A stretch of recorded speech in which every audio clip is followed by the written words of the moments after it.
Mike Dell's World number 274 for November 10th, 2021. I think it's time for Mike Dell's World.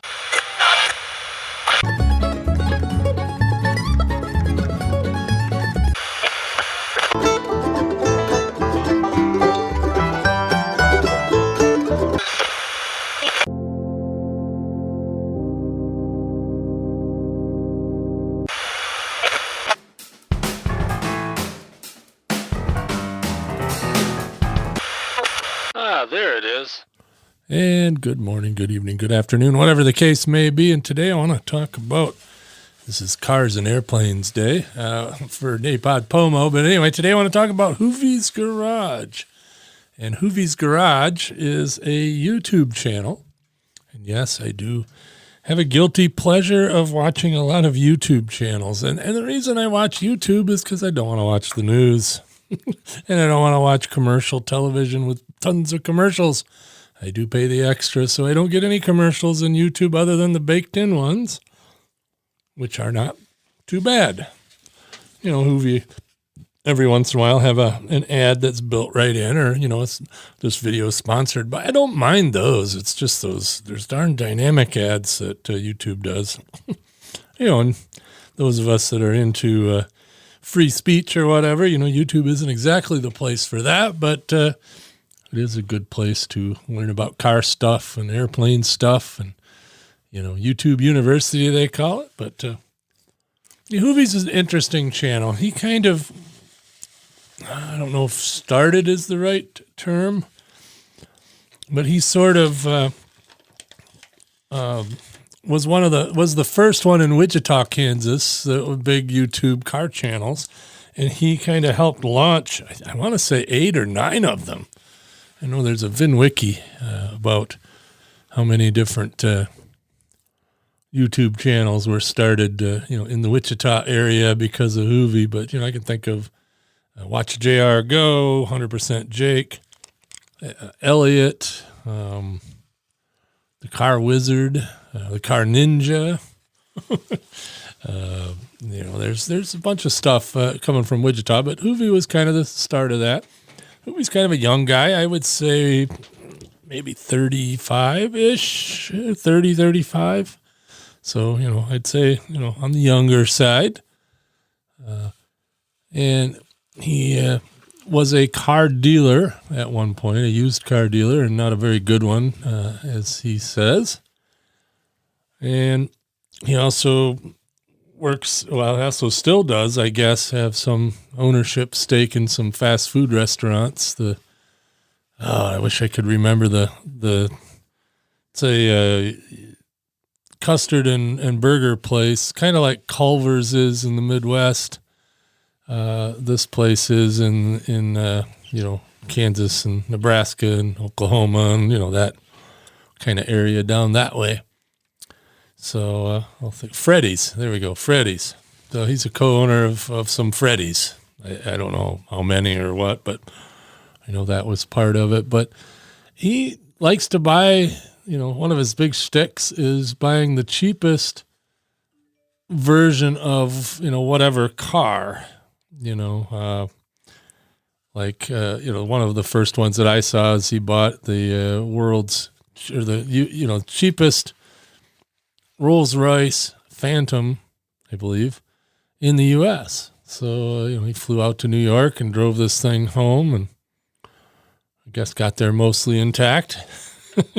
But, you know, he likes to buy like the cheapest example of something. You know, he bought the cheapest Lamborghini Gallardo Spider, bought the, you know, cheapest Ferrari, you know, things like that. That's one of his things. And also he likes to do hoopty rescue. You know, he'll buy something and then take it over to the Car Wizard, who has his own channel, and they'll go through the car and they'll decide whether to fix it up or not. One of the ones that really made his channel take off was a project he called Apollo 911. He bought the cheapest 911, had over 200,000 miles on it, and then he tracked it and blew the engine. So then he was going to LS swap it. And LS is a Chevy V8 engine. Of course, in a Porsche, that sounds kind of ridiculous, but it actually works pretty well. except for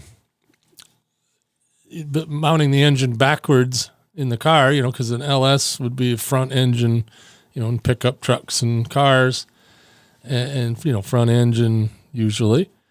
And of course, in the 911, it's pointed the other way in the back. So the oil pan wasn't able to supply oil when you take it on the track. So he took it out on the track and blew up the LS. So then he sold that car, and then he got it back. He just got it fixed and running again. So that's pretty amazing. But here just recently, amongst all the car YouTubers, a lot of them put all their cars up for sale, or put a price on all their cars. And, if someone wanted to pay that price, then they'd get the car in most cases anyway. And Ed Bolian did that, and Freddie Tavares did that. And, I don't know who else, but Hoovy did it as well. And he started with 40 cars, and he sold, I want to say 20 something of them. Yeah. Hoovy does a lot of other stuff too. It's Tyler Hoover's his name, by the way. But he does a lot of other stuff. He has a series on the Motor Trend, I guess, app, but network app, whatever you want to call it, Motor Trend. It used to be Velocity TV for Discovery.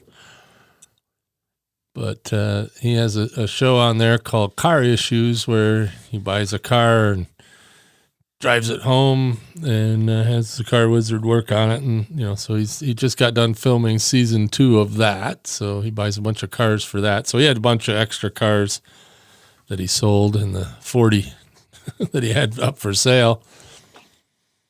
And then he also does some reporting during the,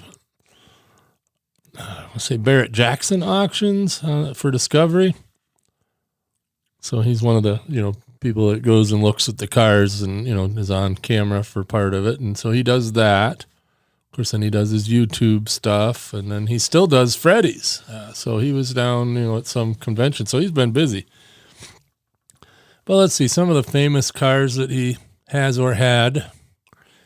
He had an old Imperial that was pretty cool. I had an old Imperial and thought that was neat. And he likes big old luxury cars. He bought a Copart Maybach, which is a Mercedes-derived super luxury car or whatever. He bought one that was wrecked and fixed it up, and of course, never made any money on it. And, BMWs and, just all kinds of stuff. He's got, he bought 2 Ferrari or Lamborghinis in one night about a year ago, I guess. And that was actually probably a good decision, because he's been offered some ridiculous amount of money for those. But he's got a Countach, a Diablo, and then, of course, he still has the Gallardo that he had. So it's a Gallardo. I don't know. But it's a mid 2000s vintage Lamborghini, more modern one. But Hoovy's quite the channel to watch. And he markets it as the world's, or the dumbest car YouTube channel, or dumbest car channel on all of YouTube, or however he puts that. But it's a neat channel. It's called Hoovy's Garage. I'll have links to that. Plus, I'll have links to some of the other channels I watch. I do a lot of car YouTube. So, and then there's another airplane one that I watch called Jimmy's World. And it's kind of the same thing as, he'll go out and buy a junk airplane and try to make it work and whatnot. But Hoovy was the car YouTuber that I picked up on second, I guess, because Doug DeMiro, who does car reviews on YouTube, is kind of the daddy of this stuff. But it's fun, and watching YouTube for that kind of thing is good. You try to say anything doesn't toe the line politically. YouTube can throw some roadblocks at you or whatever, demonetize or whatever. But, a lot of these car YouTubers are not doing politics or anything, so it shouldn't be a problem. And it's fun to watch. especially now that car prices are gone kind of berserk. Tyler's even making some money on stuff, but sold all those cars, and I think overall he still probably lost money, but made lots of money on YouTube, so he's doing okay. So anywho, make this one a shorty, and we'll catch you tomorrow.